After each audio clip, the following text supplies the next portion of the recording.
La pauvre veuve offrit un abri à un inconnu qui frappa à sa porte au milieu de la nuit. Mais le lendemain, elle vit son visage à la télévision. Claire Dubois, 37 ans, vivait seule depuis maintenant 11 mois dans une maison ancienne située à la lisière d'un petit village près d'Annecy. C'était une bâtisse en pierre claire couverte de mousse sur le toit que son mari et elle avaient restaurée avec soin. Depuis l'accident qui l'avait brutalement veuve, Claire y survivait plus qu'elle n'y vivait, traînant ses journées dans une routine figée entre le travail, les silences et les souvenirs. Chaque matin, elle quittait la maison à 7h30 pour rejoindre l'école primaire du village voisin, où elle enseignait depuis plus de 10 ans. Elle parlait peu, gardait ses collègues à distance polie et ne participait plus aux réunions de fin de semaine ni aux repas partagés. Les enfants l'appréciaient, certes, mais même eux sentaient en elle une ombre, quelque chose de lointain, d'irréparable. Le soir, elle rentrait, rangeait machinalement les mêmes objets, lisait des romans anciens et s'installait parfois près du feu pour broder, les gestes mécaniques lui permettant d'oublier brièvement l'absence pesante dans chaque pièce. Ce jeudi soir-là, le vent soufflait plus fort que d'habitude et la pluie battait les vitres avec insistance. Le vieux poêle ronronnait dans le salon, mais la chaleur peinait à combler le vide. Claire s'était installée dans son fauteuil préféré, une couverture sur les genoux, un roman de Colette entre les mains, mais elle relisait sans vraiment comprendre. La fatigue pesait sur ses épaules, mais le sommeil ne venait pas. Dehors, le village semblait englouti par l'obscurité, les lampadaires se balançant au rythme du vent. Il était près de 2h du matin quand elle entendit soudain 3 coups secs contre la porte d'entrée. Son cœur manqua un battement. Elle resta immobile quelques secondes, croyant d'abord avoir rêvé. Puis, un 4e coup, plus insistant cette fois, l'attira de ses hésitations. Elle posa le livre, se leva lentement, son esprit déjà empli d'inquiétude. Qui pouvait frapper à cette heure-là, en pleine nuit, sous une pluie battante? Elle s'approcha de la porte sans faire de bruit, jeta un œil par le judas. Une silhouette se tenait là, trempée, les épaules rentrées, le visage à moitié dissimulé sous une capuche sombre. Elle hésita, la main sur la poignée. Les récits de cambriolage et de faux mendiants que l'on se murmurait parfois entre voisins revinrent à son esprit. Mais quelque chose dans l'attitude de cet homme, ou de cette ombre, semblait désespéré plutôt que menaçant. Elle recula légèrement, le souffle court. Et si c'était un piège? Et s'il forçait la porte dès qu'elle l'ouvrirait? Pourtant, un instinct ancien, plus fort que la peur, s'éveilla en elle. L'éducation qu'elle avait reçue, les valeurs de compassion transmises par ses parents, l'image de son défunt mari qui aurait, elle en était sûre, tendu la main sans réfléchir. Tout cela la poussa à tourner lentement la clé dans la serrure. Elle ouvrit la porte juste assez pour voir l'homme en entier. Il avait la quarantaine, les vêtements détrempés, le visage marqué par la fatigue, la barbe de plusieurs jours. Ses yeux cherchaient les siens dans l'obscurité du couloir. « Bonsoir », murmura-t-il, la voix rauque. « Je suis désolé de déranger à cette heure. J'ai raté le dernier train et il n'y a aucun hôtel ouvert. Mon téléphone est mort. Je ne cherche qu'un abri pour la nuit. Rien d'autre. » Claire le regarda longuement sans répondre. Il ne faisait aucun mouvement brusque, gardait les mains visibles, sa posture humble. Elle ne savait toujours pas s'il disait la vérité, mais sa sincérité semblait palpable. Il avait l'air perdu, tremblant. Elle s'effaça lentement sur le côté, ouvrant un peu plus la porte. « Vous pouvez entrer, dit-elle d'une voix neutre, mais juste pour la nuit. » Il hocha la tête, visiblement soulagé. Il ne sourit pas, ne remercia pas trop. Il se contenta de murmurer un simple merci en entrant, ôtant ses chaussures mouillées avec soin pour ne pas salir le parquet. Claire referma la porte, tourna la clé par réflexe, puis le conduisit au salon. Elle lui indiqua le canapé sans un mot, prit une couverture supplémentaire dans le coffre près de la cheminée et la lui tendit. L'homme s'y installa lentement, toujours silencieux, comme s'il craignait de déranger davantage. « Je m'appelle Julien », finit-il par dire. Elle acquiesça sans se présenter en retour. Il se pencha vers le feu, tendit ses mains glacées vers les flammes. Claire l'observait du coin de l'œil, tentant de décoder chaque geste, chaque expression. Son visage était fatigué, certes, mais pas menaçant. Il portait une alliance usée. Elle ne posa pas de questions. Après quelques minutes, elle se leva. « Je vais dormir. La salle de bain est là, si besoin.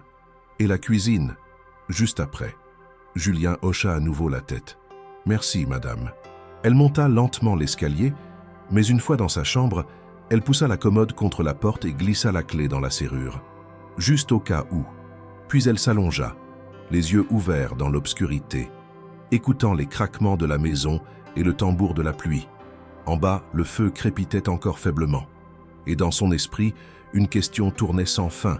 Qui était vraiment cet homme venu frapper à sa porte en pleine nuit?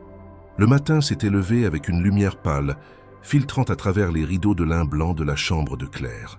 Le silence de la maison avait quelque chose d'étrangement pesant, comme si elle pressentait que l'équilibre fragile de ses habitudes avait été ébranlé. Elle resta allongée un moment, fixant le plafond, écoutant les bruits en bas. Il n'y avait pas de pas précipités, ni de porte claquée, juste un léger frottement, comme un tissu qu'on déplie doucement ou un meuble déplacé avec précaution. Elle se leva sans hâte, remit son peignoir et descendit l'escalier sur la pointe des pieds, attentive au moindre son. En atteignant le palier, une odeur inattendue lui chatouilla les narines. Café fraîchement moulu, pain grillé, des odeurs qu'elle n'avait plus senties dans sa maison depuis des mois. La cuisine était baignée d'une clarté douce et tiède. Julien s'y tenait debout, vêtu de vêtements qu'elle ne lui avait pas vus la veille, probablement les siens, encore humides, qu'il avait laissés à sécher près du poêle. Il avait noué un torchon autour de sa taille et remuait doucement quelque chose dans une poêle. Claire resta un instant sans bouger, étonnée de le voir ainsi, comme s'il avait toujours fait partie du décor. Il se retourna en entendant ses pas.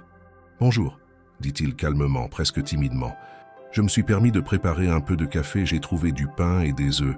J'espère que cela ne vous dérange pas. » Elle le fixa interdite et répondit d'une voix encore ensommeillée. « Vous vous êtes levé tôt. » Il sourit faiblement. « J'ai l'habitude de ne pas dormir beaucoup, surtout ces derniers temps. » Elle prit place à la petite table près de la fenêtre, où 2 tasses attendaient. Il lui versa du café sans un mot de plus, puis s'assit en face d'elle. Durant de longues minutes, ils mangèrent en silence, chacun observant l'autre avec prudence. Claire étudiait ses gestes, son regard, la façon dont il tenait sa tasse à 2 mains, comme s'il cherchait à en tirer plus que de la chaleur. Julien, lui, semblait peser chacun de ses mots, comme s'il redoutait que tout ce qu'il dirait puisse éveiller la méfiance. « Vous avez pu sécher vos affaires ?» demanda-t-elle enfin. Il acquiesça. « À peu près, merci encore de m'avoir ouvert. Je sais que ce n'était pas évident. » Claire haussa les épaules. « Vous sembliez sincère. » Un silence suivit. Julien jouait avec une miette sur la table, son regard fuyant. « Je ne suis pas un mauvais homme, Madame Dubois, je vous le promets. » Elle fronça les sourcils, surprise qu'il connaisse son nom. Il s'en rendit compte aussitôt et ajouta « Vous avez un courrier posé dans l'entrée. Une facture EDF. Je l'ai vue par hasard. » Elle hocha la tête, encore méfiante.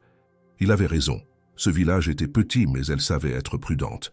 Elle n'aimait pas qu'on fouille dans ses affaires, même par inadvertance. Julien sembla ressentir sa gêne et se redressa. « Je vais partir après le petit déjeuner. Vous avez déjà fait assez. » Claire ne répondit pas. Elle n'était pas certaine de vouloir qu'il reste, mais elle ne voulait pas non plus le pousser dehors, sans comprendre un peu mieux ce qui l'avait conduit à sa porte. Et c'est à ce moment précis que la télévision restée en veille dans le salon s'alluma automatiquement. Le journal du matin débutait, accompagné d'un jingle reconnaissable. Julien se leva pour éteindre l'appareil, mais Claire fit un geste de la main. « Laissez. Je regarde souvent les infos le matin. » Il se rassit, mal à l'aise, pendant qu'une animatrice souriante évoquait les températures de la journée. Claire buvait lentement son café, écoutant distraitement, quand soudain le ton de l'émission changea. Une alerte urgente venait d'interrompre le programme. Nous venons de recevoir une information de dernière minute concernant l'affaire de disparition signalée à Lyon la semaine dernière. Le visage de l'animatrice devint grave. Claire se pencha instinctivement vers l'écran. Un portrait robot apparut. Puis, immédiatement après, une photo réelle. Un homme aux traits tirés, les yeux sombres, la barbe de quelques jours. Julien. Son cœur manqua un battement. Elle ne bougea pas, mais sentit tout son corps se tendre. La voix du présentateur annonçait qu'un certain Julien Morel était recherché par la police pour interrogatoire, suite à la disparition d'un cadre dirigeant d'une entreprise énergétique lyonnaise. Aucun détail n'était donné, si ce n'est que Morel avait été aperçu pour la dernière fois aux abords de Chambéry et qu'il pouvait être dangereux. Claire tourna lentement la tête vers l'homme assis à sa table. Il ne la regardait pas. Il fixait l'écran, les poings serrés sur ses genoux. Puis il détourna les yeux vers elle, croisa son regard. Ils restèrent ainsi, figés, l'espace de quelques secondes, dans un silence presque assourdissant. « Ce n'est pas ce que vous croyez, dit-il enfin d'une voix rauque. » Claire se leva lentement. Elle ne cria pas, ne fit pas de geste brusque, mais son regard n'avait plus rien d'accueillant. « Et qu'est-ce que je suis censée croire ?» murmura-t-elle. Julien se leva à son tour, main levée, dans un geste d'apaisement. « Je ne vous veux aucun mal. Je ne suis pas un criminel. Mais je ne peux pas vous expliquer. Pas maintenant. » Elle recula d'un pas. « Vous devez partir. » Il acquiesça, baissant la tête. « Je comprends. Je suis désolé. Merci pour cette nuit. » Il rassembla rapidement ses affaires, sans tenter de se justifier davantage. Claire ne le suivit pas, ne lui ouvrit pas la porte. Il sortit seul, refermant derrière lui sans bruit. Lorsqu'elle entendit le loquet se rabattre, elle resta debout dans le silence soudain. L'odeur du café flottait encore dans l'air. Le pain était tiède, la poêle toujours sur la plaque chaude. Et sur l'écran, le visage de Julien continuait de défiler, accompagné d'un bandeau rouge criant « Recherché, dernière vue à Chambéry ». Claire sentit une sueur froide couler le long de sa nuque. Elle ne savait pas encore à quel point cette journée allait bouleverser le fragile équilibre qu'elle tentait de préserver depuis presque un an. Elle éteignit la télévision d'un geste brusque. Le silence revint. Mais quelque chose avait définitivement changé dans l'air de cette maison.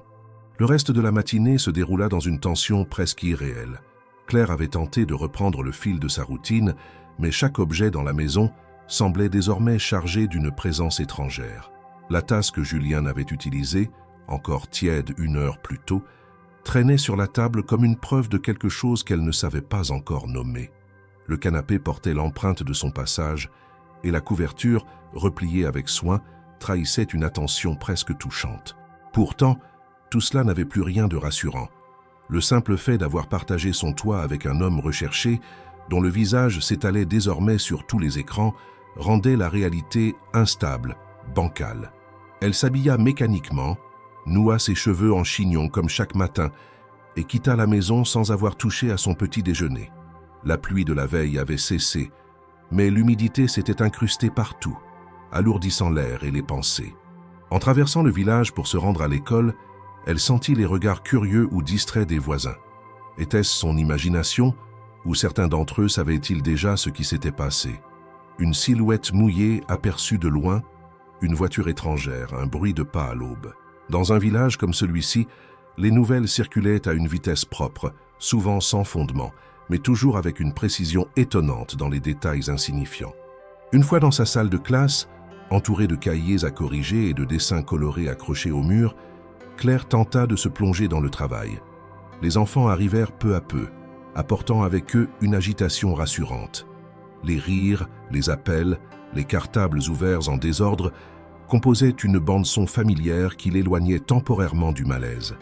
Pourtant, entre 2 phrases dictées au tableau, son regard se perdait souvent par la fenêtre, scrutant inconsciemment les abords de la cour, comme si Julien allait réapparaître à tout instant. Pendant la récréation, elle se réfugia dans la petite salle des professeurs.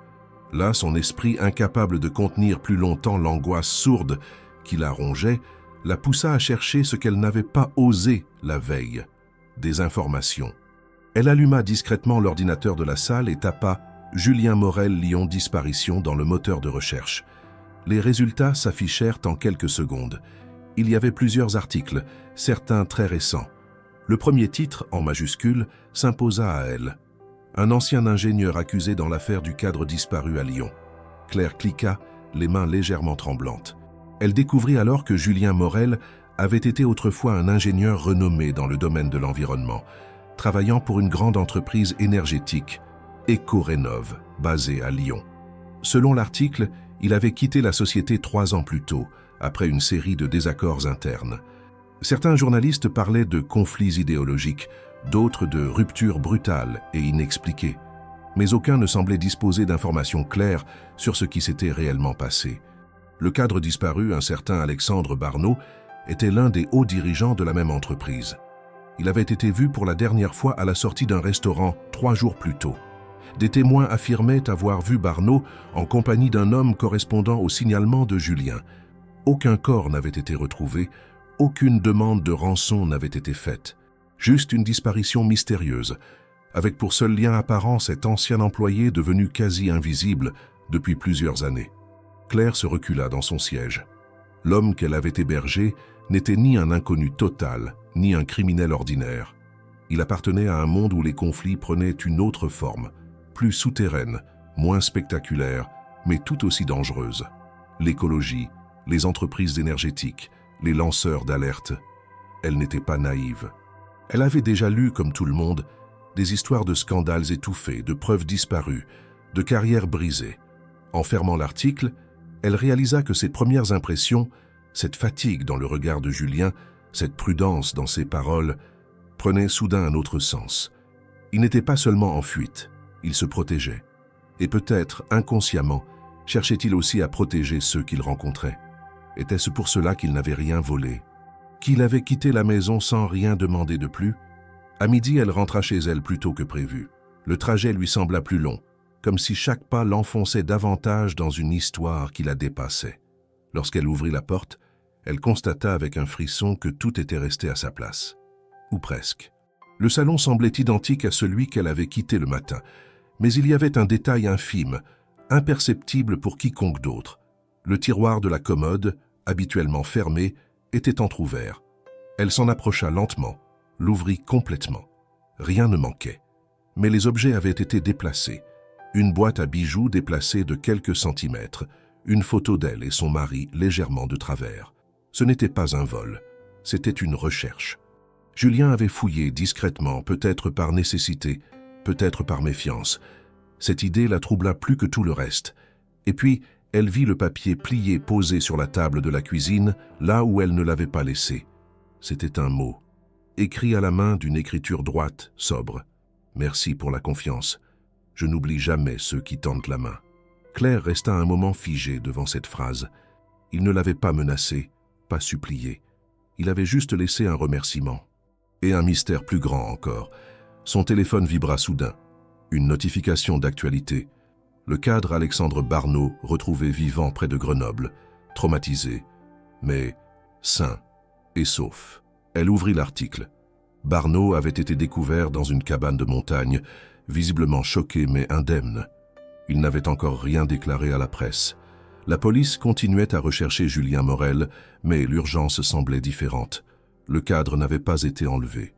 Il s'était caché ou avait fui quelque chose. Quelque chose qui, probablement, ne figurait pas encore dans les rapports officiels.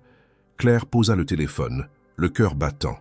Une intuition naissait lentement en elle. Julien n'était pas le monstre que les journaux s'efforcèrent de décrire. Et elle n'avait pas été idiote de lui ouvrir sa porte. Elle avait peut-être été, sans le savoir, témoin d'un fragment de vérité bien plus vaste qu'elle. Mais ce que cela signifiait pour elle, pour la suite, elle ne le savait pas encore. Tout ce qu'elle savait, c'est que son monde, cette maison silencieuse, cette routine figée, avait définitivement changé, et que le nom de Julien Morel ne cesserait plus de résonner dans son esprit. Claire passa l'après-midi dans un état de tension flottante, comme suspendue entre deux mondes. D'un côté, celui qu'elle avait toujours connu, ordonné, raisonnable, fait de gestes familiers et de repères rassurants. De l'autre, celui dans lequel elle semblait être tombée sans l'avoir choisi, incertain, mouvant, peuplé de demi-vérités et de noms évoqués à la télévision. Elle s'efforça de se concentrer sur ses tâches domestiques, nettoya la cuisine, rangea les assiettes, balaya le couloir, mais chaque geste manquait de naturel. À chaque bruit, elle se retournait. À chaque grincement du bois sous ses pas, elle s'arrêtait net. La phrase laissée par Julien sur ce petit bout de papier hantait ses pensées. « Merci pour la confiance. Je n'oublie jamais ceux qui tendent la main. » Elle ne savait pas si cela devait la rassurer ou l'inquiéter davantage. En fin d'après-midi, alors que le ciel commençait déjà à se teinter de gris, elle prit une décision. Elle ne pouvait pas continuer à vivre dans ce flou. Il fallait qu'elle sache. Il fallait surtout qu'elle affronte l'étrange mélange de crainte et de compassion qu'elle éprouvait pour cet homme. Sans vraiment y réfléchir, elle quitta la maison et prit la voiture pour faire quelques courses au petit supermarché du village voisin, comme elle le faisait parfois le samedi. En chemin, elle ne cessait de rejouer la matinée dans sa tête. Le visage de Julien face au journal télévisé, son départ sans un mot de plus, cette discrétion presque douloureuse. Le retour se fit sous une fine pluie. Elle gara la voiture près de la maison, descendit avec les sacs et s'apprêtait à ouvrir la porte quand elle remarqua quelque chose. Un détail presque invisible pour quelqu'un d'autre, mais qui, pour elle, sonnait comme une alarme silencieuse. Le paillasson n'était plus droit. Elle l'avait toujours aligné soigneusement avec la marche. À présent, il était de travers, comme s'il avait été soulevé puis replacé à la hâte. Le cœur battant plus vite, elle déposa les sacs au sol, entra prudemment et referma la porte derrière elle sans allumer la lumière. Tout semblait à sa place. Le salon baignait dans une obscurité douce. Rien de visible n'avait été déplacé. Mais l'air avait changé. Un parfum léger, presque imperceptible, flottait dans la pièce. Un mélange de bois humide et de tissus anciens. Le genre d'odeur qu'on n'oublie pas. L'odeur de la veste que Julien portait la nuit où il avait frappé à sa porte. Claire déposa ses affaires, alluma discrètement une lampe près du canapé et observa les lieux. C'est dans le couloir menant à l'escalier qu'elle remarqua autre chose. La porte du placard, qu'elle gardait toujours fermée, était légèrement entr'ouverte. Elle s'approcha lentement, l'ouvrit d'un geste rapide, mais il n'y avait rien d'anormal. Aucun objet manquant, aucun signe de fouille évidente. Et pourtant, son intuition lui criait que quelqu'un était revenu ici, en son absence. Elle monta dans sa chambre, ouvrit les tiroirs, examina les documents. Tout était là et pourtant un trouble persistait. Elle redescendit, tenta de reprendre le cours d'une soirée normale, mais le malaise ne la quittait plus. Et c'est en préparant le dîner qu'elle aperçut enfin l'objet déplacé. Le petit cadre photo qu'elle gardait sur le rebord de la fenêtre, représentant elle et son mari à la mer, avait été tourné face contre la vitre. Un geste subtil, incompréhensible, mais réel. Elle sentit un frisson parcourir son dos. Ce n'était plus une simple coïncidence. Julien était revenu, peut-être pour chercher quelque chose, peut-être pour s'assurer de quelque chose. Mais il n'avait rien pris. Il n'avait pas endommagé la maison. Il avait juste été là. Le lendemain matin, elle reprit le chemin de l'école, les nerfs à vif. En pleine leçon, elle se surprit à écrire le prénom de Julien au tableau, au lieu de celui de l'un de ses élèves. Les enfants rirent, elle s'excusa feignant la fatigue. Mais au fond d'elle, un mélange étrange s'était formé. Elle ne craignait plus Julien. Elle craignait ce qu'il représentait. Cette faille dans sa réalité ordonnée, ce rappel brutal que le monde était plus complexe qu'un petit village et une vie bien rangée. En rentrant chez elle après les cours, elle trouva la boîte aux lettres entr'ouverte. À l'intérieur, rien d'anormal. Une publicité, 2 factures. Mais en dessous, un petit objet en plastique noir, emballé dans un sachet transparent. Elle le reconnut immédiatement. Un vieux modèle de clé USB. Aucun mot, aucun nom. Juste cet objet, glissé là comme une dernière énigme. Elle l'emporta dans la maison, le posa sur la table, le fixa longuement. Elle hésita pendant une bonne demi-heure. Était-ce un piège? Était-ce vraiment Julien qui l'avait laissé là? Et surtout, devait-elle l'ouvrir? Son vieil ordinateur, qu'elle n'utilisait presque plus, traînait encore dans une armoire. Elle le ralluma, déconnecté d'Internet, par simple précaution. L'appareil mit du temps à démarrer, grinça comme s'il sortait d'un long sommeil. Elle inséra la clé USB. L'écran afficha immédiatement son contenu, un dossier unique intitulé « Dossier A-B ». Elle l'ouvrit. À l'intérieur, des dizaines de fichiers, tableurs Excel, documents PDF, captures d'écran de courriel, photos de documents officiels. Elle cliqua au hasard. Les premiers fichiers évoquaient des relevés de pollution sur des cours d'eau, accompagnés de courriels internes entre ingénieurs et cadres supérieurs. On y lisait des phrases alarmantes. « Données à ne pas transmettre. Risque minime selon notre estimation. Traité en interne avant inspection gouvernementale. » Claire lut, incrédule. Les noms de l'entreprise Eco-Rénov apparaissaient à plusieurs reprises. Tout désignait une dissimulation d'activités industrielles nocives pour l'environnement. Un scandale environnemental, possiblement criminel. Et parmi les signataires de certains de ces mails, le nom d'Alexandre Barneau revenait plusieurs fois. Le cadre retrouvé traumatisé quelques jours plus tôt. Elle comprit alors que Julien n'était pas seulement un homme en fuite, il était détenteur de preuves, de vérité, peut-être même d'un projet plus vaste pour dénoncer ce qu'il savait. Il n'était pas un fugitif, il était un témoin, voire un lanceur d'alerte. Le souffle court, Claire éteignit l'ordinateur. Elle avait désormais entre les mains quelque chose de bien plus lourd qu'elle ne l'avait imaginé. Et elle était seule à décider quoi en faire. Elle s'assit sur le canapé, le regard perdu dans le vide. L'homme qui avait frappé à sa porte une nuit pluvieuse n'avait pas choisi sa maison au hasard. Il avait vu quelque chose en elle. Et elle, désormais, ne pouvait plus prétendre qu'elle ne savait rien. Le monde de Claire venait de basculer encore une fois, mais cette fois, elle ne fuirait pas. Pendant toute la nuit, Claire ne ferma presque pas l'œil. Son esprit ne cessait de tourner autour des documents découverts dans la clé USB. Elle avait relu certains passages plusieurs fois, s'assurant qu'elle n'interprétait pas mal ce qu'elle avait vu. Il ne s'agissait pas de simples alertes écologiques. Les documents révélaient l'existence d'un système organisé de corruption et de falsification de données impliquant plusieurs cadres de haut niveau d'une multinationale française. L'ampleur des informations contenues sur cette petite clé noire dépassait largement le cadre d'une simple fuite. C'était un dossier explosif. Le lendemain matin, après avoir conduit ses élèves jusqu'à la salle de sport municipale pour une activité scolaire, Claire s'isola brièvement dans le bureau de la directrice en prétextant un appel personnel. Là, elle ouvrit discrètement son téléphone et tapa un nom qu'elle avait retenu des documents. Julien Morel, accompagné des mots-clés Écorénov, procès et Lyon. Plusieurs articles de presse plus anciens lui apparurent. L'un d'eux, datant d'environ 3 ans, portait le titre « Un ingénieur démissionne après un scandale interne étouffé ». Le nom de Julien était mentionné dans l'introduction. Il était alors présenté comme un jeune cadre prometteur, spécialisé en gestion des risques industriels, recruté par Écorénov pour ses compétences techniques et son intégrité. Le corps de l'article racontait qu'il avait quitté la société après avoir tenté en vain d'alerter ses supérieurs sur certaines pratiques douteuses de l'entreprise. Prélèvements falsifiés sur les rivières, retard volontaire dans les protocoles de sécurité, entente tacite avec des autorités locales pour éviter des amendes. L'enquête interne qui aurait pu faire éclater le scandale n'avait jamais abouti. L'article évoquait un dossier disparu et une réputation brisée. Julien avait quitté Lyon peu après, sans laisser d'adresse. Plus aucune mention de lui n'apparaissait dans les journaux depuis. Claire resta immobile, les yeux fixés sur l'écran de son téléphone. Elle comprenait désormais que ce qui était arrivé à Julien n'était pas le fruit du hasard, mais les conséquences d'une guerre discrète contre un système bien établi. Et maintenant, il courait toujours, mais avec de nouvelles preuves.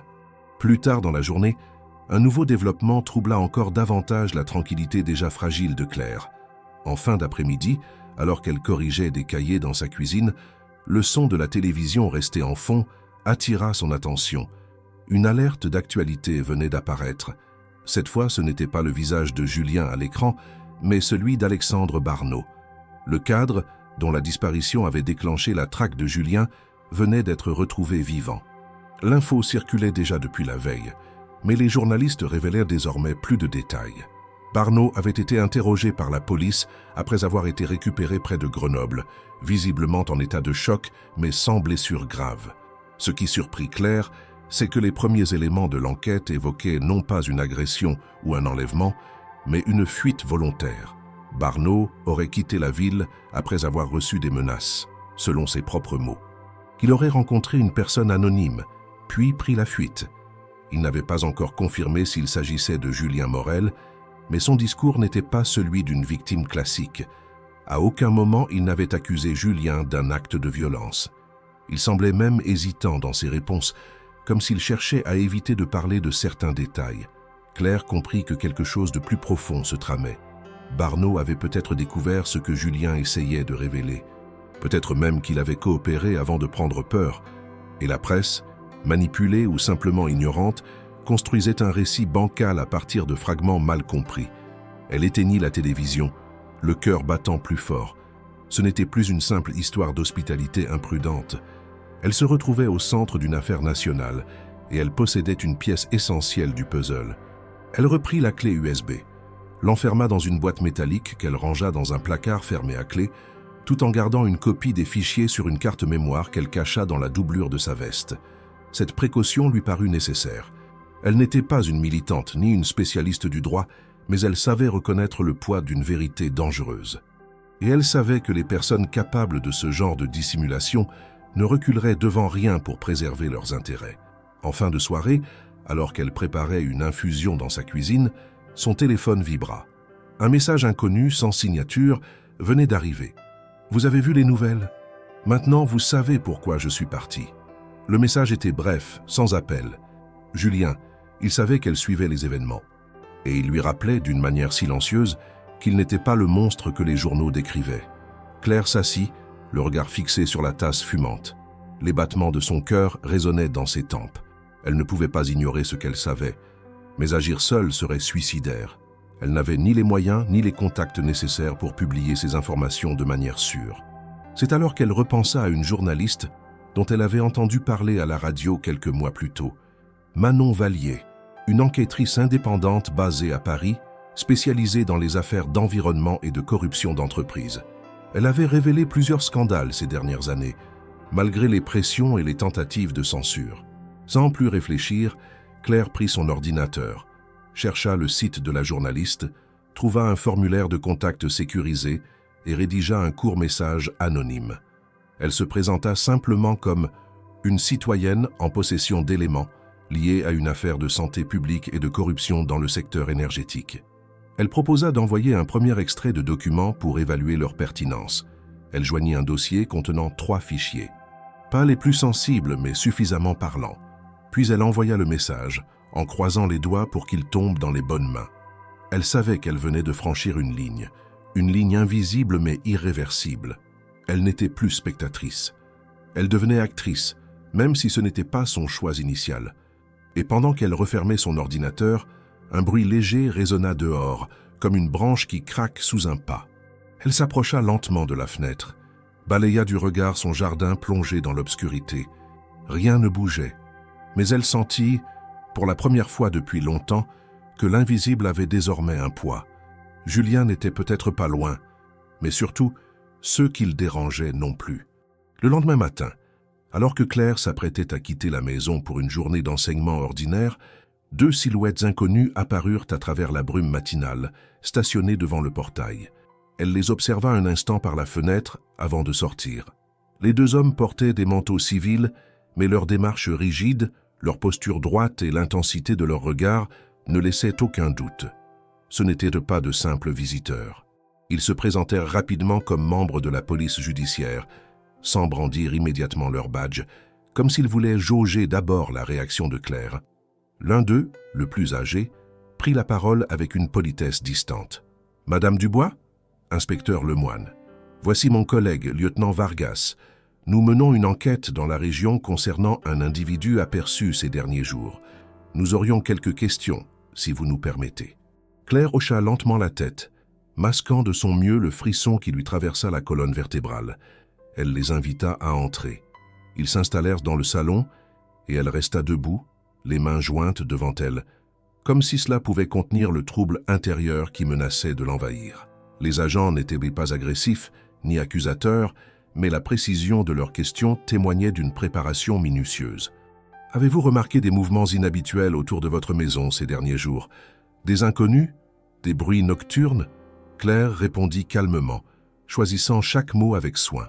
Elle évoqua une nuit de pluie où elle avait entendu du bruit à l'extérieur, mais rien de suffisamment clair pour alerter la police. Elle précisa qu'aucun vol n'avait eu lieu et que sa maison n'avait pas été visitée selon elle. Les inspecteurs échangèrent un regard, puis Lemoine reprit « Nous avons reçu un témoignage signalant la présence d'un homme correspondant à un profil recherché dans votre quartier. Nous menons des vérifications. Rien d'accusatoire à ce stade, rassurez-vous. » Claire hocha à nouveau la tête. Elle remarqua alors que Vargas observait attentivement les alentours, comme s'il cherchait à détecter quelque chose de déplacé, une faille dans le décor. Il se leva soudain et s'approcha de la fenêtre qui donnait sur la rue. « La maison voisine, là, indique-t-il. Il y a des caméras de surveillance sur la façade. Vous êtes en bons termes avec vos voisins ?» Claire répondit que non, qu'elle échangeait peu avec les habitants d'à côté, mais qu'il n'avait jamais eu de conflit. Lemoine nota l'information dans un carnet. « Nous allons consulter les images, au cas où elles pourraient nous aider à mieux comprendre les déplacements de certains véhicules dans la zone. Cela ne vous dérange pas ?»« Non, bien sûr, » répondit-elle d'une voix presque inaudible. Après quelques autres questions sur ses habitudes, son emploi du temps et les jours précis de la semaine passée, les policiers se levèrent. Avant de partir, Lemoine lui tendit une carte. « Si jamais vous vous souvenez de quoi que ce soit, même un détail insignifiant, n'hésitez pas. Ce genre d'enquête avance souvent grâce à de petits éléments. Claire referma la porte avec précaution après leur départ. Le calme revenu paraissait artificiel, presque douloureux. Elle resta un long moment adossée à la porte, le regard vide, les mains froides. L'inspection s'était déroulée sans agressivité, mais leur passage était un avertissement silencieux. Les choses s'accéléraient. Ils étaient proches, trop proches. Elle se précipita vers le jardin, marchant lentement jusqu'au vieux mur de pierre derrière la maison. Là, dans un angle dissimulé par un pot cassé, elle souleva une tuile plate qui protégeait autrefois un trou fait par l'humidité. C'est là qu'elle découvrit ce qu'elle redoutait et espérait à la fois, un petit paquet enveloppé dans un sac en plastique noir. Elle le ramassa, retourna dans la maison et le déballa sur la table de la cuisine. C'était bien une autre clé USB. Cette fois, il y avait une étiquette scotchée dessus. Données non sécurisées à usage unique. Julien l'avait laissée là. Elle ne savait pas quand, ni comment, mais il était revenu dans le jardin malgré les risques. Il avait pris la peine de cacher un second ensemble de fichiers. Était-ce une sauvegarde, un complément, une autre version? Claire se sentit envahie par une pression écrasante. Les policiers étaient passés à quelques mètres du lieu où elle venait de trouver des données potentiellement explosives. Elle ne pouvait plus garder cela dans un simple tiroir. Elle décida de ne pas l'ouvrir immédiatement. Cette fois, elle prendrait plus de précautions. Elle se rendit dans une boutique d'informatique d'occasion dans une ville voisine, acheta un vieil ordinateur portable pour une somme modique, paya en liquide et l'utilisa pour lire la nouvelle clé sans jamais le connecter à Internet. Les fichiers étaient encore plus dérangeants que ceux de la première clé. Enregistrements audio de réunions internes, tableaux comparatifs montrant la baisse intentionnelle des normes de qualité de l'eau, rapports de maladies recensées dans les villages situés en aval des installations de l'entreprise. Il y avait également des échanges cryptés entre plusieurs cadres où l'on évoquait des risques médiatiques et la nécessité de neutraliser certaines voix trop insistantes. Claire comprit alors qu'elle ne pouvait pas se contenter d'attendre. La journaliste de Paris, Manon Vallier, devait recevoir tous les documents. Elle accéléra la procédure. Elle utilisa un VPN, un navigateur sécurisé, et transmit une archive chiffrée avec un mot de passe accompagné d'un message « Si vous recevez ceci, c'est que je prends un risque réel, mais vous devez savoir, et faire savoir. » Le soir venu, alors que Claire tentait de retrouver un semblant de normalité, une voiture ralentit devant sa maison. Les phares restèrent allumés plusieurs secondes, avant que le véhicule ne redémarre lentement. Claire, depuis l'ombre de sa cuisine, observa sans bouger. Elle ne reconnut pas la voiture. Ce n'était pas la police. C'était un autre type de présence, moins officielle, plus insidieuse. Elle ferma tous les volets, verrouilla les portes et monta dans sa chambre avec l'ordinateur sous le bras. Avant de se coucher, elle plaça une chaise contre la poignée, comme elle l'avait fait la première nuit où Julien était entré chez elle. Elle n'avait plus peur de lui. Elle craignait désormais ceux qui le dérangeaient. Ce n'était plus une simple affaire entre deux inconnus. C'était un engrenage. Et elle y était prise, parce qu'elle avait ouvert une porte, parce qu'elle avait tendu la main, parce qu'elle avait choisi, finalement, de ne pas détourner les yeux. Cette nuit-là, Claire dormit peu. Ses rêves étaient tentés par des scènes imprécises. Un homme fuyant dans un couloir, des documents épars, des ombres mouvantes sur des murs blancs. Au réveil, ses pensées se précipitèrent sur le paquet découvert la veille. La nouvelle clé USB contenant des preuves compromettantes supplémentaires. Ce n'était plus un simple dossier caché, mais une arme lourde dans une guerre invisible. Elle la garda près d'elle, retenant chaque respiration. Après avoir conduit les enfants à l'école, elle rentra chez elle et posa la clé sur la table de la cuisine. Le silence de la maison paraissait plus dense, comme si chaque objet portait un poids. Elle hésita longuement avant d'allumer l'ordinateur acheté la veille. Le dispositif ronfla, cliqueta et finalement s'alluma dans l'obscurité du matin. Elle copia d'abord les fichiers sur un disque dur externe, puis ouvrit la clé USB. Les dossiers étaient intitulés avec des acronymes complexes, certains semblant être des codes internes. Elle ouvrit un dossier « Réunion interne » Q1 2024. Là, elle trouva des enregistrements audio. Elle cliqua sur le premier fichier, une voix grave, légèrement étouffée, discutant des coûts de traitement de l'eau, mentionnant l'ajout d'un agent neutralisant aux rejets industriels pour masquer les concentrations réelles de pollution. Dans le même enregistrement, Un interlocuteur suggérait « Nous devons calmer les voix trop audacieuses. Trop de bruit attire l'attention. » Son cœur manqua un battement. Elle se dit que ce n'était pas suffisant pour lancer une procédure publique. Elle ouvrit un autre dossier. Correspondance interne, code 47IE. Des mails avec un format inhabituel entre un ingénieur du site et un cadre de direction. Les mails cités montraient une stratégie claire, présenter une façade irréprochable aux contrôleurs officiels tout en continuant les pratiques illégales dans l'ombre. Il y avait même un planning de parade médiatique à activer si les médias enquêtaient. Ces documents étaient explosifs. Après avoir parcouru les contenus une dernière fois, Claire ferma l'ordinateur. Le poids de la responsabilité l'écrasait. Elle ne pouvait pas garder cela pour elle. Mais elle ne pouvait pas agir sans précaution. Elle se souvint de Manon Vallier, la journaliste enquêtrice à Paris. Elle avait déjà reçu quelques documents initiaux.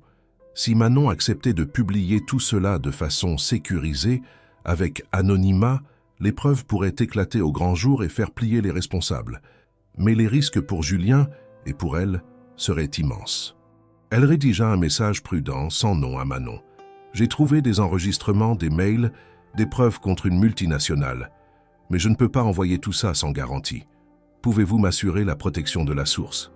Elle accompagna ce message d'un extrait chiffré, un seul audio tronqué, suffisant pour prouver le sérieux mais pas assez pour identifier des visages ou des voix trop familières. Puis elle encrypta l'envoi, utilisa un canal sécurisé et attendit pendant plusieurs heures. Chaque minute lui parut une éternité. Dans l'après-midi, une réponse arriva, courte mais prometteuse. « J'ai bien reçu votre extrait. Si vous pouvez fournir plus, je peux lancer une publication sécurisée. Prenons rendez-vous dans un lieu neutre. » Le nom et le lieu proposés n'étaient pas ceux qu'elle connaissait. Ils semblaient choisis pour ne pas détourner l'attention. Claire sentit une tension nouvelle vibrer dans son sang.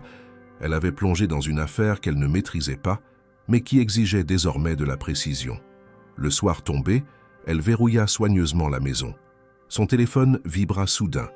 Un SMS interrogatif, sans nom. « Vous n'êtes pas seule. » Claire pâlit. Elle avait l'impression d'être écrasée par les regards invisibles. Elle monta dans sa chambre, passa en revue les tiroirs, vérifia les fenêtres, mais ne trouva rien d'inhabituel. Pourtant, l'angoisse prenait le dessus. Les jours suivants, elle distribua son temps entre l'école et la surveillance de ses propres pas. Elle évita les trajets superflus, ne sortit qu'à la lumière du jour, effaça les traces numériques autant que possible. Elle guettait le retour d'un message de Manon, une instruction, un signal. Et puis un soir, alors qu'elle rentrait de l'école plus tard que d'ordinaire, elle trouva sur sa table une enveloppe scellée. À l'intérieur, un pli unique contenant une carte et un mot court « Mercredi midi, lieu, pont de la Savoie, branche sud. Soyez seul. » Son pouls accéléra. L'idée d'un rendez-vous l'effrayait, mais elle comprit qu'elle ne pouvait plus reculer. Les preuves étaient désormais trop grosses pour rester dans l'ombre.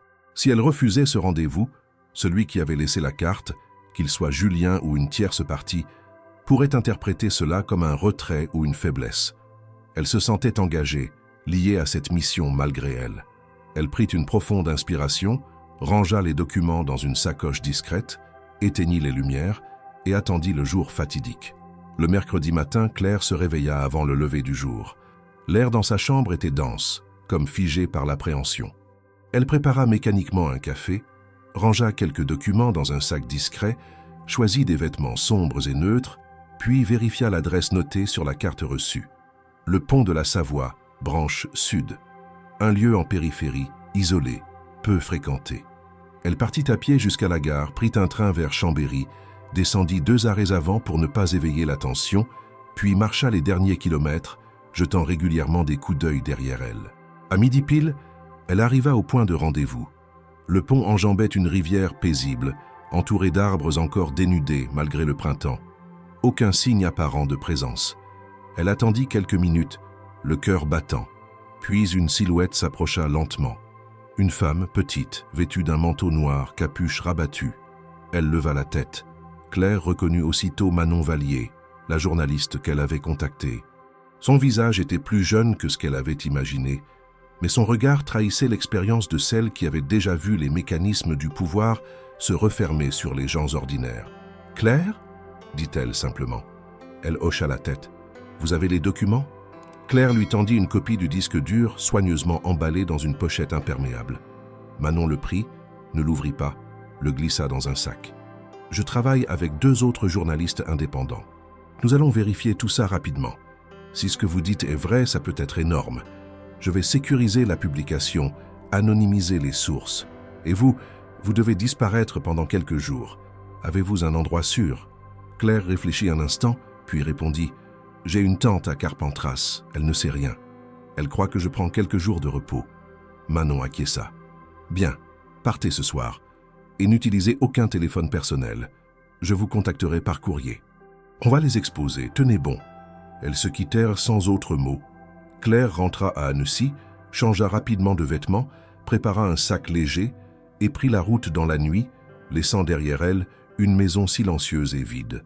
Le lendemain, elle reçut un appel d'un numéro inconnu sur un vieux téléphone qu'elle avait gardé éteint. Une voix mécanique lui annonça simplement « C'est lancé, restez à l'écoute ». Puis, la ligne coupa. À partir de ce moment, tout s'accéléra. Le jeudi matin, plusieurs sites d'investigation publièrent simultanément une série d'articles sous le titre commun « Pollution, silence et corruption ». L'enquête sur Ecorénov. Des extraits de mails, des transcriptions d'enregistrements, des copies de documents, tout y était. Le nom de Barneau apparaissait dans les échanges. Julien Morel était mentionné comme l'ingénieur lanceur d'alerte, sans que sa localisation ne soit dévoilée. Les réactions furent immédiates. Les réseaux sociaux s'enflammèrent. Des élus locaux réclamèrent une enquête parlementaire. Le ministère de l'Environnement promit des vérifications. Les dirigeants d'Ecorénov publièrent un communiqué niant toute malversation, accusant des manipulations malveillantes. Mais le mal était fait. Les preuves étaient trop nombreuses, trop précises.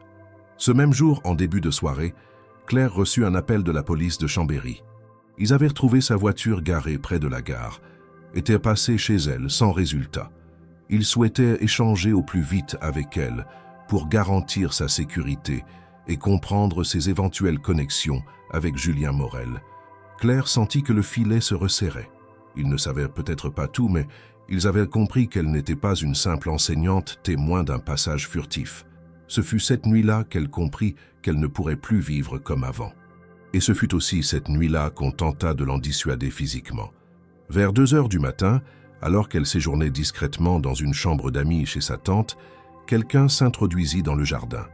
Une silhouette noire escalada la clôture, brisa une lampe extérieure, puis tenta de forcer la porte de la véranda. Le bruit réveilla Claire, qui, par réflexe, attrapa un objet lourd dans la cuisine et alluma les lumières. L'intrus prit la fuite immédiatement, sans confrontation. Mais le message était clair. Elle avait été suivie, repérée.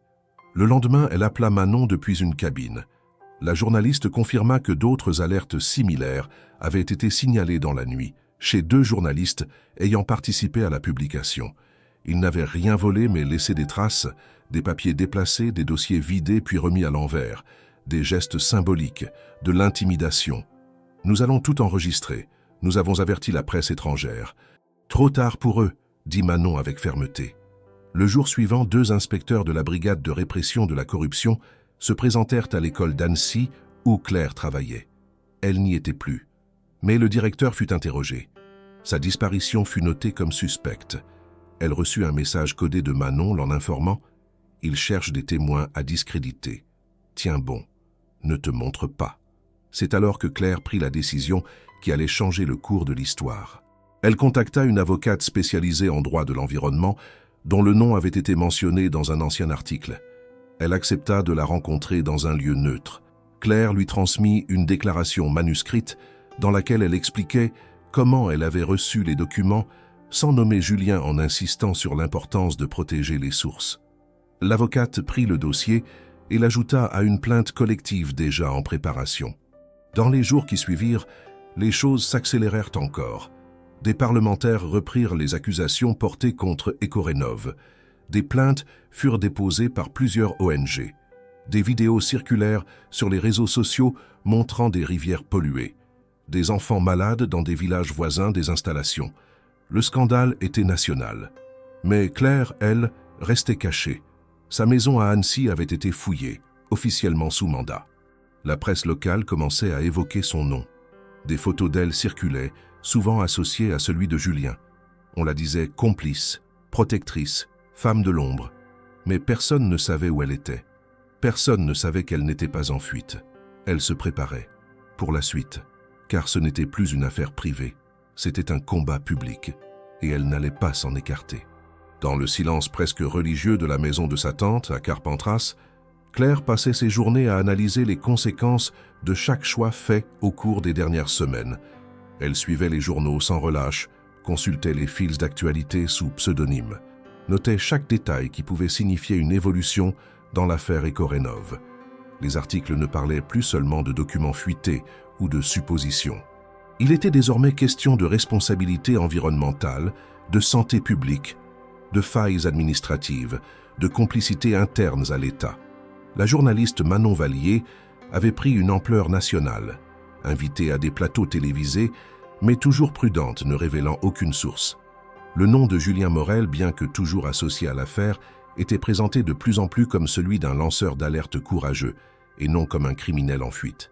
Pour Claire, pourtant, chaque jour d'avancée médiatique était aussi un jour d'isolement croissant. Elle sentait le danger s'éloigner, mais elle se savait encore vulnérable. Elle ne dormait que d'un œil, vérifiait les issues 2 fois avant de s'allonger. Les forces qui avaient tenté de la faire taire n'avaient pas disparu. Elles attendaient, elles observaient, et peut-être planifiaient encore. Un matin, alors que la tante de Claire était partie faire des courses, une pensée revint avec insistance. Et si Julien avait laissé d'autres indices, des liens supplémentaires? Les documents étaient complets, certes, mais quelque chose en elle lui murmurait que l'homme n'était pas du genre à tout confier en une seule fois, ni à tout centraliser sur des dispositifs numériques aussi vulnérables que des clés USB. Elle repensa aux métadonnées de certains fichiers. Un enregistrement, notamment, portait la mention d'un nom qu'elle n'avait pas su identifier au départ, Léa R. Elle se souvint d'un fragment audio où Julien disait « Je parlerai à Léa, elle a tout noté depuis le début ». Elle chercha dans les fichiers les plus anciens. Dans un mémo PDF, une phrase apparaissait « Contact terrain, LR, ex-biomasse Lyon, site secondaire ». Cela ressemblait à une piste. Claire alluma son téléphone secondaire, celui qu'elle n'avait jamais connecté à son compte principal, et chercha sur des annuaires professionnels. Elle finit par trouver une ancienne collaboratrice du nom de Léa Rivière, ingénieure en bioanalyse, licenciée après avoir dénoncé des anomalies sur des prélèvements dans les installations d'Ekorenov. L'article qui mentionnait ce fait datait de 2 ans. Elle n'avait plus de traces publiques depuis. Claire décida de se rendre discrètement à l'adresse professionnelle indiquée dans le vieil article. Il s'agissait d'un laboratoire désaffecté à quelques kilomètres de Valence. Elle prit un train, marcha 2 kilomètres jusqu'à un vieux hangar recouvert de graffitis. Le lieu semblait abandonné. Mais à l'arrière, une porte métallique était entr'ouverte. Elle frappa doucement, par 3 fois. Une voix de femme répondit, méfiante. « Qui êtes-vous » ? « Je suis une amie de Julien Morel. » Un long silence suivit. Puis la porte s'ouvrit lentement. Une femme d'environ 40 ans, les cheveux attachés, l'air fatigué mais alerte, la fixa intensément. « Suivez-moi » dit-elle simplement.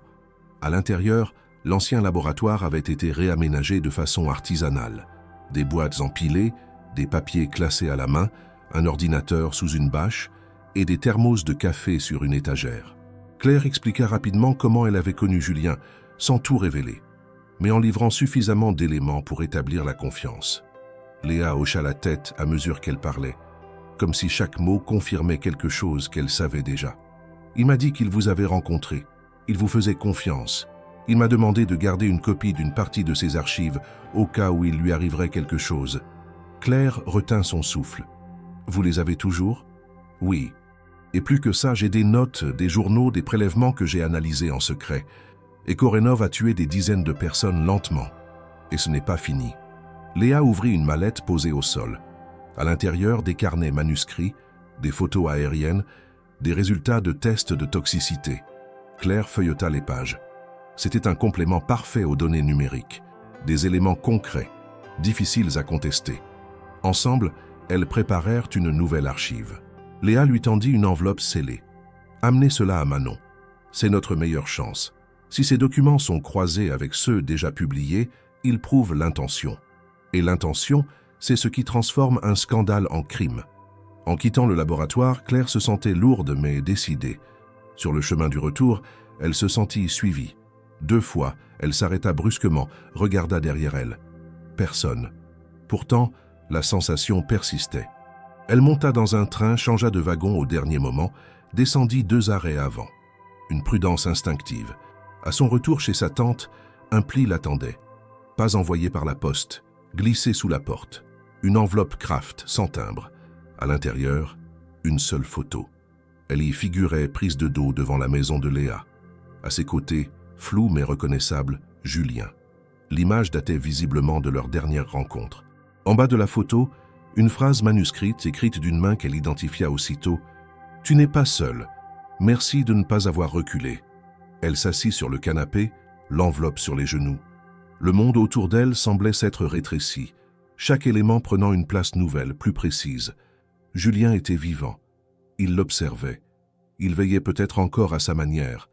Mais surtout, il avait vu. Il avait compris que Claire avait choisi. Non pas par hasard, non pas par faiblesse, mais parce que certaines vérités ne peuvent pas rester cachées. Parce que certains gestes, aussi simples qu'ouvrir une porte par une nuit de pluie, peuvent déclencher des mouvements irréversibles.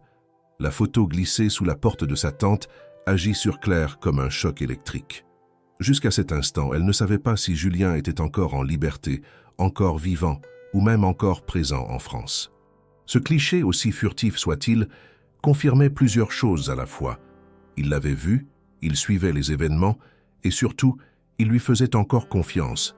Ce geste silencieux avait un poids immense. C'était plus qu'un signe de reconnaissance. C'était un appel. Le lendemain matin, Claire se leva avec une énergie inhabituelle. Sa peur, bien que présente, avait été remplacée par une forme de résolution froide.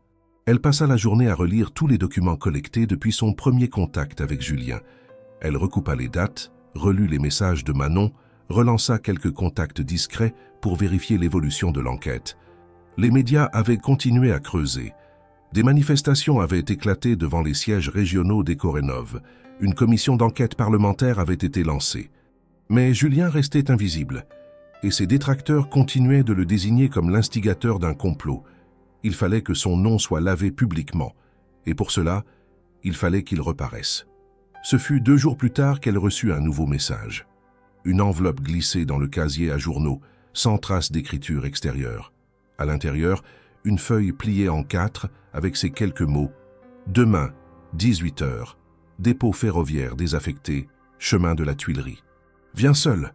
Elle comprit aussitôt qu'il s'agissait de Julien. Ce genre de rendez-vous pouvait être un piège, elle le savait, mais elle sentait au plus profond d'elle-même que c'était nécessaire. Le lendemain, elle prépara tout avec minutie. Elle mit dans son sac une copie du dernier jeu de documents, son téléphone désactivé, une lampe torche, une bouteille d'eau et une veste assez large pour dissimuler la peur qui commençait à se loger dans sa nuque. Elle partit à pied, contourna les zones habitées, atteignit le dépôt à l'heure convenue. Le bâtiment, anciennement utilisé pour la maintenance des wagons de marchandises, était rouillé, envahi par les mauvaises herbes et semblait complètement abandonné. Elle entra par une porte latérale déformée par le temps.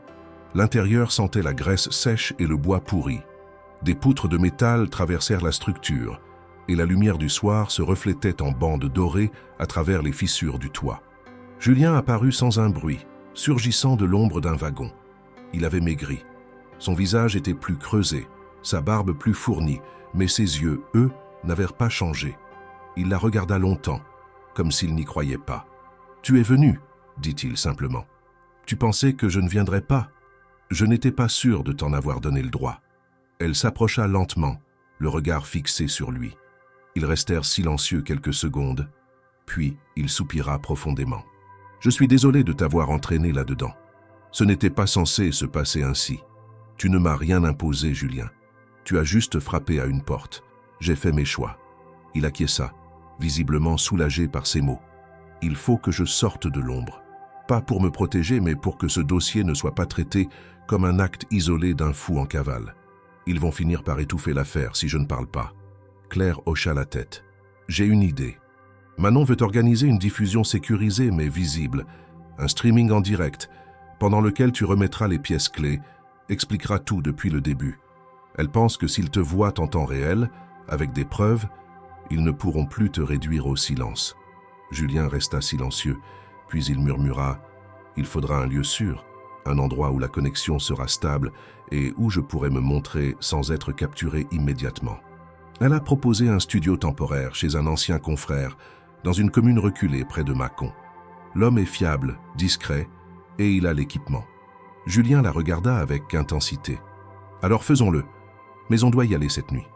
Dès que je reste plus de 2 jours au même endroit, il me repère. » Claire hocha la tête, ils fixèrent les derniers détails.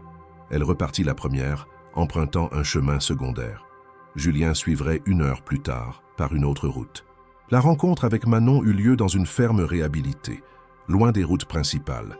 L'équipement était prêt, caméras, micros, routeurs sécurisés, alimentation autonome.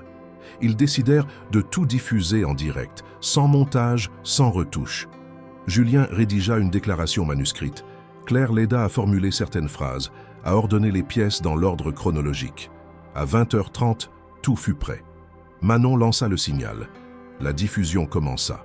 Julien apparut à l'écran, assis, calme, les mains croisées sur la table. Il se présenta, raconta son parcours, expliqua les premières alertes qu'il avait émises, les silences, les menaces, les manipulations. Il montra les documents, les graphiques, les enregistrements. Puis il conclut « Je ne suis pas un fugitif. Je suis un citoyen qui a vu l'irréparable et qui a décidé de ne pas se taire. Si aujourd'hui je parle, c'est pour ceux qui ne peuvent plus le faire. » L'émission dura 1 heure. Elle fut retransmise sur plusieurs plateformes, relayée immédiatement par les comptes de journalistes, de militants, de citoyens. Les réactions furent immédiates. L'opinion publique s'enflamma. Les autorités, prises de court, ne purent interrompre la diffusion. Mais elles réagirent vite. 1 heure plus tard, la gendarmerie encercla le lieu. Julien n'opposa aucune résistance. Il se leva, remit les dernières copies de ses dossiers à Manon et se rendit. Claire assista à la scène depuis une pièce voisine, le cœur en miettes. Elle savait que tout était allé trop loin pour reculer. Elle savait aussi que cette arrestation, filmée, documentée, était un levier de plus dans la bataille. Julien ne disparaîtrait pas dans l'oubli. Son visage, ses mots, sa vérité étaient désormais publics, et rien ni personne ne pourrait effacer ce qui avait été vu. Dès les premières minutes suivant l'arrestation de Julien, la vidéo de sa déclaration circulait déjà à une vitesse vertigineuse. En moins de 2 heures, elle dépassa le 1 million de vues sur différentes plateformes, reprise par des journalistes indépendants, partagée par des célébrités engagées, citée dans des émissions de débat en direct. Contrairement à ce qu'espéraient peut-être les autorités, l'arrestation n'étouffa pas le message. Au contraire, elle le rendit encore plus crédible. Le contraste entre le calme de Julien, ses preuves tangibles, et l'image d'une arrestation musclée renforça l'idée qu'il disait la vérité. Il n'avait pas fui. Il s'était livré après avoir parlé. Claire suivait tout cela depuis la maison d'un ami de Manon, à une 50aine de kilomètres du lieu de la diffusion. Manon l'y avait conduite elle-même après l'intervention des gendarmes. Elles n'échangèrent que quelques mots durant le trajet, trop conscientes de la gravité du moment. Tout allait maintenant dépendre de la manière dont les preuves seraient traitées, et surtout de la pression populaire. Le lendemain, dès 7 heures du matin, les chaînes d'information en continu commencèrent à diffuser des extraits de la vidéo. Les journaux papier en firent leur une. « Le cri d'alerte d'un ingénieur traqué », titrait Le Monde. « Julien Morel, héros ou imposteur ?» questionnait Le Figaro. Mais aucun ne remettait ouvertement en cause l'authenticité des documents. Les preuves étaient trop nombreuses, trop détaillées, trop concordantes. Et Korenov réagit en urgence. Lors d'une conférence de presse improvisée, un porte-parole déclara que la société prenait ces allégations très au sérieux, mais qu'elle démentait toute dissimulation volontaire et se tenait à la disposition des autorités pour toute enquête. Une déclaration prudente, presque attendue. Mais elle n'eut pas l'effet escompté. En quelques heures, les premiers salariés de l'entreprise contactèrent anonymement des journalistes, confirmant que les pratiques dénoncées étaient connues en interne. Certains avouèrent avoir été contraints de taire des anomalies, d'autres parlèrent de consignes pour manipuler les résultats de prélèvements. Le barrage céda. Le gouvernement, jusque-là silencieux, ne put plus faire l'économie d'une réaction. Un communiqué du ministère de la Transition écologique annonça l'ouverture immédiate d'une enquête administrative sur les pratiques environnementales d'Ecorénov. Le ministre, invité au journal télévisé de 20 heures, déclara « Si ces faits sont avérés, ils constituent une trahison grave de la confiance du public. » Mais malgré l'agitation officielle, Julien restait en garde à vue. Claire savait que l'étape suivante serait la plus difficile. Le public connaissait maintenant son nom. Les médias l'identifiaient comme la femme qui avait ouvert sa porte à Julien Morel. Les spéculations allèrent bon train. Était-elle une complice depuis le début? Était-elle manipulée? Avait-elle participé activement à la fuite? Son image apparaissait sur les réseaux sociaux. Des journalistes essayaient de retrouver ses proches. D'anciens collègues témoignaient de sa discrétion, de sa réserve. Certains évoquaient même une forme de courage qu'on n'attendait pas. Manon lui proposa alors une option. Prendre la parole publiquement, raconter de sa bouche ce qu'elle avait vécu. L'idée terrifia Claire, mais au fond d'elle, elle savait que le silence ne la protégerait plus. L'ombre ne garantissait plus la sécurité. Et surtout, si elle se taisait, d'autres parleraient pour elle, déformant sa vérité. Le surlendemain, Claire accepta une invitation à l'émission « Face à la vérité », un programme regardé par des millions de Français chaque semaine. L'interview fut enregistrée dans un studio discret, mais elle fut diffusée en direct. Assise en face d'une journaliste réputée pour sa rigueur, Claire raconta tout. La nuit de la rencontre, la méfiance initiale, la découverte du visage de Julien à la télévision, le dilemme moral, la peur, les preuves, les décisions, la fuite, les messages, la coopération avec Manon Vallier. Elle ne chercha pas à se faire passer pour une héroïne. Elle parla simplement, avec calme, sans chercher à dramatiser. À la fin de l'interview, la journaliste lui demanda « Et aujourd'hui, que ressentez-vous après tout cela ?» Claire marqua un silence, puis répondit « Je ressens de la fatigue, de l'inquiétude, mais aussi une forme de paix, parce que je sais que je n'ai pas détourné les yeux, et que parfois faire ce qui est juste, même quand c'est difficile, est la seule façon de rester humaine. » Les réactions furent massives. L'émission fut partagée par des dizaines de milliers d'internautes. Les messages de soutien affluèrent. Des gens racontaient leurs propres histoires de silence, de compromission, de peur. Le témoignage de Claire résonnait comme un rappel que l'intégrité peut surgir dans les moments les plus inattendus. Pendant ce temps, l'avocate de Julien déposait une demande de remise en liberté provisoire, arguant que son client s'était livré de son plein gré, avait coopéré, et que sa détention n'était justifiée par aucun risque immédiat. Le procureur, sous pression, accepta l'audience. Elle eut lieu 3 jours plus tard. Claire s'y rendit, discrètement installée au fond de la salle. Julien entra menotté, mais la tête haute. Lorsqu'il croisa son regard, il esquissa un sourire. L'avocate plaida avec rigueur. Elle insista sur le caractère civique du geste de son client, sur l'importance de protéger les lanceurs d'alerte. Le parquet demanda le maintien en détention, évoquant un risque de fuite. Mais les magistrats en décidèrent autrement. Julien fut libéré provisoirement sous contrôle judiciaire, avec interdiction de quitter le territoire et obligation de rester à disposition de la justice. Il sortit du tribunal sous les cris des journalistes, escorté jusqu'à une voiture banalisée. Claire ne chercha pas à le rejoindre. Elle attendit la nuit, puis rentra chez elle, cette maison qu'elle n'avait pas vue depuis des semaines. Elle découvrit que quelqu'un y était passé. La serrure avait été changée. Une note manuscrite l'attendait sur la table. « En sécurité, repose-toi, on veille. » Claire s'assit, ferma les yeux. Elle savait que rien n'était fini. Mais elle savait aussi que le point de bascule avait eu lieu. Plus personne ne pourrait l'arrêter de parler. Et ce monde qu'elle croyait si lisse, si fermé, avait enfin une brèche. Une fissure par laquelle, peut-être, la vérité pourrait continuer à passer. Les jours suivants, la libération provisoire de Julien furent d'une intensité inédite. Chaque heure apportait son lot de rebondissements, de réactions politiques, de nouvelles preuves, de contre-feux médiatiques. La pression sur Ecorénov atteignait son paroxysme. Le parquet national financier avait ouvert une enquête pour corruption, tandis que les agences sanitaires lançaient des inspections surprises sur les différents sites de production de l'entreprise. Des ONG environnementales, jusque-là réduites au silence ou ignorées, virent soudain leurs rapports passés réexaminés, certains devenant même des pièces à conviction dans l'instruction en cours. Julien, bien que surveillé et toujours sous le coup d'une procédure judiciaire, devenait peu à peu un symbole. Son nom était repris dans les slogans des manifestations qui se multipliaient à travers le pays. Les pancartes portèrent des messages clairs. Justice pour les lanceurs d'alerte. Notre hope à leur profit. Écologie sans compromission. Claire observait cette agitation depuis Annecy, où elle était finalement retournée, mais sans reprendre tout de suite son poste à l'école. Officiellement, elle était en congé prolongé. En réalité, elle vivait cachée à la vue de tous, au centre même de l'histoire. Le soutien populaire la protégeait. Ses anciens élèves, leurs parents, ses collègues, la presse locale, tous suivaient l'affaire avec une attention particulière. Mais Claire savait que l'attention publique pouvait être aussi éphémère que violente. Il fallait continuer à agir, sans se reposer sur les éloges ou la reconnaissance. Ce fut à ce moment que Manon Vallier lui proposa une nouvelle tribune.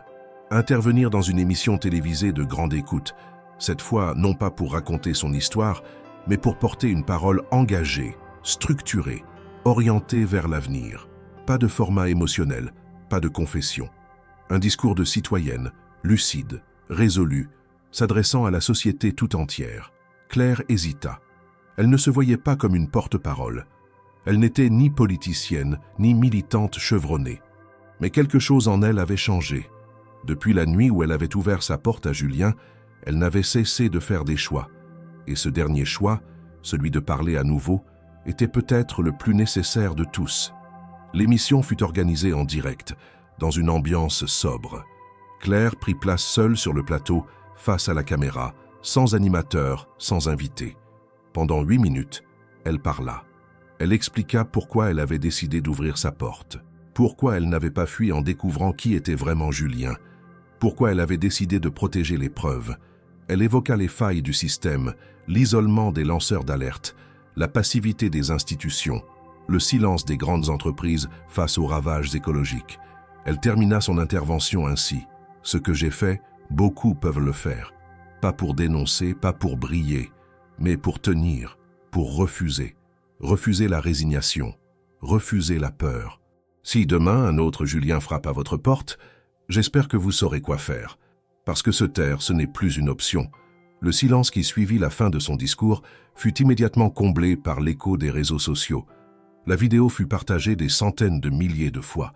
Les réactions furent presque unanimement positives. Des enseignants, des médecins, des agriculteurs, des ouvriers, des étudiants, tous témoignaient dans les commentaires d'une même chose.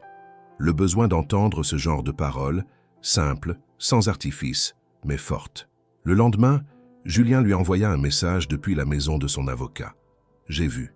Je n'ai pas de mots. Merci de parler pour moi quand moi, je dois encore me taire. » Quelques jours plus tard, les choses prirent un tournant décisif. Les investigations menées par la justice révélèrent des écoutes téléphoniques accablantes entre plusieurs cadres d'Éco-Rénov'. Les transcriptions faisaient apparaître une stratégie délibérée pour masquer la pollution, manipuler les rapports d'audit et discréditer les salariés trop curieux. L'affaire ne pouvait plus être contenue. Plusieurs dirigeants furent convoqués. Certains furent placés en garde à vue. D'autres disparurent des radars médiatiques, partis en congé selon les versions officielles. La pression de la rue atteignit un nouveau sommet. Des manifestations rassemblèrent des dizaines de milliers de personnes à Paris, Lyon, Bordeaux, Toulouse. Des figures politiques prirent position publiquement. Une députée écologiste proposa une loi pour renforcer la protection des lanceurs d'alerte. Claire fut invitée à participer au débat à l'Assemblée. Elle refusa. Elle ne voulait pas devenir une icône. Elle voulait que le sujet dépasse son nom, que le combat soit collectif. Julien, quant à lui, fut entendu à huis clos par les juges d'instruction. Son audition dura plus de 7 heures. À la sortie, son avocat déclara que son client avait remis de nouvelles preuves, encore plus précises, issues de ses années passées dans l'entreprise. Il ne cherchait pas l'impunité, disait-il, mais la justice. Dans les jours qui suivirent, Claire accepta une dernière demande, intervenir dans un lycée de Grenoble, à l'invitation d'une professeure qui voulait aborder avec ses élèves la question de l'éthique et de la désobéissance civile. Elle s'y rendit un matin de printemps devant une classe attentive et silencieuse. Elle ne parla pas d'héroïsme. Elle parla de doute, de solitude, de choix. Elle répondit aux questions des élèves, écouta leurs inquiétudes, leurs espoirs, leur colère face à un monde qui leur semblait souvent impénétrable. Elle termina sa visite avec cette phrase : « Vous n'avez pas à être parfait, mais vous devez essayer d'être juste, même quand c'est inconfortable. » En quittant l'établissement, un groupe d'élèves l'accompagna jusqu'à la grille. Ils lui dirent merci, pas pour ce qu'elle avait fait, mais pour leur avoir montré que l'impossible peut être affronté, et que parfois la vérité commence par une simple porte ouverte. 3 mois s'étaient écoulés depuis la diffusion en direct de la déclaration de Julien Morel. 3 mois de tumulte, d'enquêtes croisées, de convocations, d'auditions, de rapports administratifs, de protestations de rue, de publications médiatiques, de débats dans l'hémicycle, de batailles juridiques. 3 mois durant lesquels la société française avait vu émerger une vérité longtemps enfouie sous des strates de bureaucratie et d'intérêts industriels. La justice, souvent lente, s'était cette fois montrée méthodique. Le parquet national financier avait poursuivi l'instruction sans céder aux pressions. Les commissions d'enquête parlementaires avaient auditionné plus de 50 personnes, dont d'anciens salariés d'Ecorénov, des scientifiques, des journalistes et Julien lui-même. Le verdict judiciaire concernant Julien tomba un jeudi matin de juin. Le tribunal correctionnel de Lyon prononça sa relaxe totale, estimant qu'il avait agi dans l'intérêt général, en respectant un devoir moral supérieur à toute obligation contractuelle de confidentialité. Le président du tribunal, dans un exposé particulièrement clair, rappela que la société ne peut pas exiger de ses citoyens qu'ils ferment les yeux sur des pratiques illégales au nom de leur poste ou de leur statut professionnel. Julien sortit du tribunal libre, sans contrainte, sous les applaudissements de centaines de personnes réunies sur la place devant le palais de justice. Claire, restée à l'écart de la foule, observait à distance. Elle n'avait pas besoin d'être au premier rang. Elle savait sans mots que tout ce qui avait été fait avait conduit à cet instant. Le même jour, les sanctions tombèrent du côté d'Ecorénov. L'entreprise fut condamnée à verser des dizaines de millions d'euros d'amende pour infractions environnementales, corruption d'agents publics et mise en danger délibérée de la vie d'autrui. 5 cadres furent condamnés à des peines de prison ferme, 3 autres à des peines avec sursis.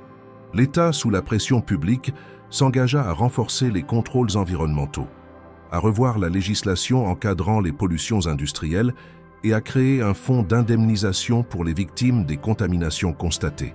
Un mouvement initié par un homme seul et soutenu par une femme qui n'avait rien demandé, avait fait vaciller un géant. Claire, de son côté, reprit peu à peu une vie ordinaire. Elle retourna enseigner à Annecy, mais choisit de changer de poste. Elle demanda à intégrer un programme éducatif expérimental axé sur l'apprentissage de la citoyenneté, de l'esprit critique et de l'éthique. Elle enseignait désormais à des adolescents des notions de justice, de droits fondamentaux, de responsabilité civique, à travers des cas concrets et des débats en classe. Elle ne parlait jamais directement de son histoire avec Julien. Elle ne la taisait pas non plus. Elle laissait les élèves deviner, poser les questions. Elle répondait avec justesse, sans emphase. Julien, lui, ne chercha pas à capitaliser sur sa notoriété. Il refusa les propositions d'éditeurs, les invitations politiques, les offres de conférenciers. Il choisit de travailler avec une ONG internationale spécialisée dans la transparence écologique, basée à Bruxelles. Il mit ses compétences au service de la formation de nouveaux lanceurs d'alerte, participait à la rédaction de rapports et contribuait à la mise en place de protocoles de protection des données sensibles. Il vivait modestement entre Bruxelles et Lyon, mais passait parfois quelques jours à Annecy. Il ne vivait pas avec Claire. Ils ne formaient pas un couple dans le sens traditionnel du terme. Mais leur lien était intact, peut-être plus fort que toutes les étiquettes. Quand ils se voyaient, c'était simple. Ils se retrouvaient autour d'un café, d'une balade en forêt, d'un déjeuner en silence. Ils parlaient peu de l'affaire. Ils parlèrent de livres, de météo, de projets pédagogiques, de rivières à préserver, de questions absurdes posées par des élèves, de recettes simples. Ils avaient traversé un enfer discret, chacun à leur manière. Ils n'avaient pas besoin de tout revivre. Ils se contentaient de continuer à avancer avec une lucidité partagée. Claire avait changé. Ce n'était pas spectaculaire, mais profond. Elle n'était plus cette femme figée dans le deuil, recluse dans une maison pleine de souvenirs. Elle était devenue une femme qui faisait, qui décidait, qui transmettait. Elle avait trouvé une forme d'équilibre que personne ne pouvait lui enlever. Sa maison avait été rénovée, non pas pour en effacer les traces, mais pour la rendre plus vivante. Elle recevait parfois d'anciens élèves devenus étudiants, ou des collègues curieux de son nouveau programme. Elle n'avait plus peur des regards, plus peur de la nuit. Un soir de juillet, alors qu'un orage menaçait à l'horizon, Claire s'installa dans son salon avec une tasse de thé. La pluie commença à tomber, d'abord en gouttes timides, puis en rafales denses contre les vitres. Elle regarda la porte d'entrée, celle-là même où, des mois plus tôt, un inconnu avait frappé. Elle sourit, non pas par nostalgie, mais par gratitude. Non pour ce que cette nuit avait détruit, mais pour ce qu'elle avait révélé. Elle se leva, marcha jusqu'à la porte et l'ouvrit. L'air frais entra dans la maison. Elle resta là, debout, les pieds nus sur le parquet, écoutant la pluie. Il n'y avait personne dehors, mais cela n'avait pas d'importance. Ce qu'elle avait appris, c'est que chaque geste, aussi petit soit-il, peut être le point de départ d'un changement immense. Et que parfois, ce qui semble être une fin n'est que le début de quelque chose de plus grand, plus juste, plus vrai. Et ce soir-là, sans bruit, elle referma doucement la porte, en paix.